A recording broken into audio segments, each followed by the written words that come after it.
ಎಲ್ಲರಿಗೂ ನಮಸ್ತೆ. ಇವತ್ತು ನಾನು ಮಾಡ್ತಾಯಿದ್ದೀನಿ ಕುರಿ ರಕ್ತದ ಗೊಜ್ಜು ಅಥವಾ ಪಲ್ಯ ಅಂತ ಹೇಳ್ಬೋದು. ಇದು ಚಪಾತಿ ರೊಟ್ಟಿಗೆ ಚೆನ್ನಾಗಿರುತ್ತೆ ಮತ್ತು ಸಪ್ಪೆ ಹೋಳಿಗೆ ಜೊತೆಗೆ ತುಂಬಾ ಚೆನ್ನಾಗಿರುತ್ತೆ. ರಕ್ತದ ಗೊಜ್ಜು ಮಾಡೋದಕ್ಕೆ ಮೊದಲಿಗೆ ಪೆಪ್ಸಾನ ಬೇಯಿಸ್ಕೋಬೇಕು. ಇದು ನೋಡಿ ಪೆಪ್ಸಾ ಅಂಗಡಿಯಲ್ಲೇ ಈ ರೀತಿ ಹೆಚ್ಕೊಂಡು ತಂದಿದ್ದೀವಿ, ಇಲ್ಲ ಮನೇಲಿ ತಂದು ಕೂಡ ಈ ರೀತಿ ಹೆಚ್ಕೋಬೋದು. ಪೆಪ್ಸಾನ ಮೊದಲು ಕುಕ್ಕರಿಗೆ ಹಾಕಿಬಿಟ್ಟು ಚೆನ್ನಾಗಿ ತೊಳೆದ್ಬಿಟ್ಟು ಕುಕ್ಕರಿಗೆ ಹಾಕಿ ಬೇಯಿಸಬೇಕು. ಉಪ್ಪು, ಖಾರ, ಧನಿಯಾ ಪುಡಿ, ಅರಿಶಿನ ಪುಡಿ ಹಾಕಿ ಚೆನ್ನಾಗಿ ಮಿಕ್ಸ್ ಮಾಡಿ ಒಂದು 8ರಿಂದ 10 ವಿಜಲ್ ಕೊಡಬೇಕು. ಒಂದು ಸ್ವಲ್ಪ ನೀರು ಕೂಡ ಹಾಕಬೇಕು, ಮತ್ತು ಅದರಲ್ಲಿ ಕೂಡ ನೀರು ಬಿಟ್ಕೊಳ್ಳುತ್ತೆ. ಪೆಪ್ಸಾದಲ್ಲಿ ನೋಡಿಕೊಂಡು ಬೇಯುವಷ್ಟು ನೀರು ಹಾಕಿ ಕುಕ್ಕರ್ನ ಮುಚ್ಚಳ ಮುಚ್ಚಿ 8ರಿಂದ 10 ವಿಜಲ್ ಕೊಡಬೇಕಾಗತ್ತೆ.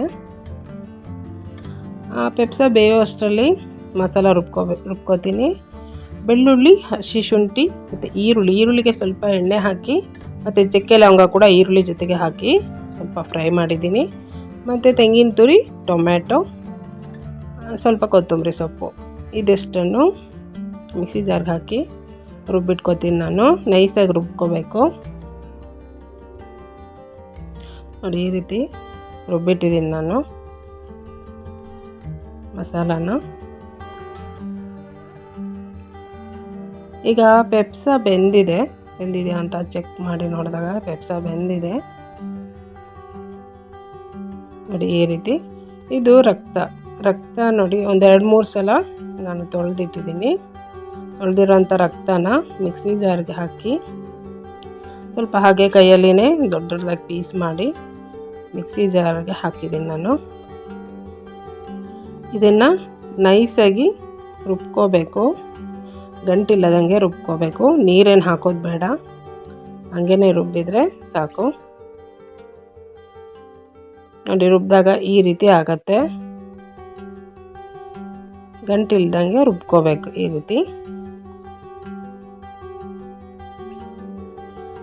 ರುಬ್ಬಿಟ್ಕೊಂಡಾದ್ಮೇಲೆ ಒಂದು ಪಾತ್ರೆಯಲ್ಲಿ ಎಣ್ಣೆ ಹಾಕ್ತಾಯಿದ್ದೀನಿ. ಎಣ್ಣೆ ಸ್ವಲ್ಪ ಬಿಸಿ ಹಾಕ್ತಾ ಇರೋ ಹಾಗೆ ಖಾರದ ಪುಡಿ ಹಾಕಿದ್ದೀನಿ, ಮತ್ತು ಧನಿಯಾ ಪುಡಿ, ಅರಿಶಿನ ಪುಡಿ ಇದಿಷ್ಟು ಸ್ಟವ್ನ ಲೋ ಫ್ಲೇಮ್ ಮಾಡಿ ಸ್ವಲ್ಪ ಫ್ರೈ ಮಾಡ್ಕೋಬೇಕು. ಆಮೇಲೆ ಬೇಯಿಸಿಟ್ಕೊಂಡಿರೋಂಥ ಪೆಪ್ಸಾನ ಇದಕ್ಕೆ ಹಾಕ್ತಾಯಿದ್ದೀನಿ. ರುಬ್ಕೊಂಡಂಥ ಮಸಾಲ ಕೂಡ ಹಾಕ್ತಾಯಿದ್ದೀನಿ. ಇದಿಷ್ಟು ಸರಿಯಾಗಿ ಮಿಕ್ಸ್ ಮಾಡಬೇಕು. ಮಿಕ್ಸ್ ಮಾಡಿ ಮತ್ತು ಸ್ವಲ್ಪ ನಾನು ಉಪ್ಪು ಹಾಕ್ತೀನಿ. ಪೆಪ್ಸಾ ಬೇಯಿಸುವಾಗ ನಾವು ಉಪ್ಪು, ಖಾರ, ಧನಿಯಾ ಪುಡಿ ಎಲ್ಲ ಹಾಕಿದ್ದೀವಿ. ನೋಡಿಕೊಂಡು ಮತ್ತೆ ಹಾಕುವಾಗ ಸ್ವಲ್ಪ ನೋಡಿಕೊಂಡು ಹಾಕಬೇಕಾಗತ್ತೆ. ಇದೆಷ್ಟನ್ನು ಚೆನ್ನಾಗಿ ಕುದಿಯೋದಕ್ಕೆ ಬಿಡಬೇಕು ನೋಡಿ. ಜೋರಾಗಿ ಕುದೀತಾ ಇರುವಾಗ ರುಬ್ಬಿಟ್ಕೊಂಡಂಥ ರಕ್ತನ ಕೈ ಆಡಿಸ್ತಾ ಇದ್ರ ಜೊತೆ ಮಿಕ್ಸ್ ಮಾಡಬೇಕು. ಸರಿಯಾಗಿ ಕೈ ಆಡಿಸ್ಬೇಕಿಲ್ಲ ಅಂದರೆ ಗಂಟೆ ಆಗುತ್ತೆ. ಚೆನ್ನಾಗಿ ಮಿಕ್ಸ್ ಆಗೋ ತನಕನೂ ಇದು ಕೈ ಆಡಿಸ್ಬೇಕು ನೋಡಿ, ಈ ರೀತಿ. ಇದಕ್ಕೆ ಈಗ ನಾನು ಹುಣಸೆ ಹುಳಿ ಹಾಕ್ತಾ ಇದ್ದೀನಿ. ಹುಣಸೆ ರಸ ಹಾಕಿ ಮತ್ತೆ ಸರಿಯಾಗಿ ಮಿಕ್ಸ್ ಮಾಡಬೇಕು. ಇದಷ್ಟನ್ನು ಸ್ಟವ್ನ ಮೀಡಿಯಮ್ ಫ್ಲೇಮಲ್ಲಿ ಇಟ್ಬಿಟ್ಟು ಮಾಡಬೇಕಾಗತ್ತೆ. ಸರಿಯಾಗಿ ಮಿಕ್ಸ್ ಮಾಡ್ಕೋಬೇಕು. ಇದು ತೆಳು ಗಟ್ಟಿ ಎಷ್ಟು ಬೇಕು ನೋಡಿಕೊಂಡು ನೀರು ಹಾಕಬೇಕಾಗತ್ತೆ. ನಾನು ಮತ್ತೆ ಸ್ವಲ್ಪ ನೀರು ಹಾಕ್ತೀನಿ. ನೀರು ಹಾಕಿ ಚೆನ್ನಾಗಿ ಇದನ್ನು ಕುದಿಯೋದಕ್ಕೆ ಬಿಡಬೇಕು.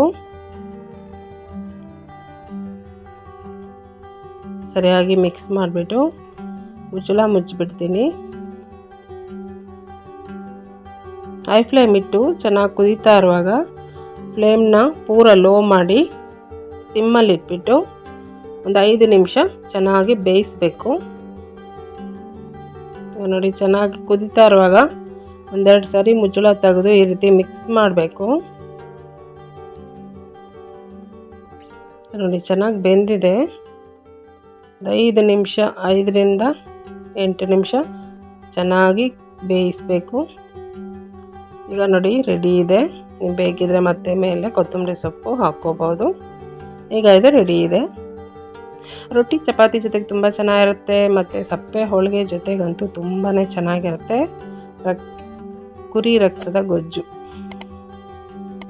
ನನ್ನ ವಿಡಿಯೋ ಇಷ್ಟ ಆದರೆ ಲೈಕ್ ಮಾಡಿ, ಶೇರ್ ಮಾಡಿ, ಸಬ್ಸ್ಕ್ರೈಬ್ ಮಾಡಿ. Thank you.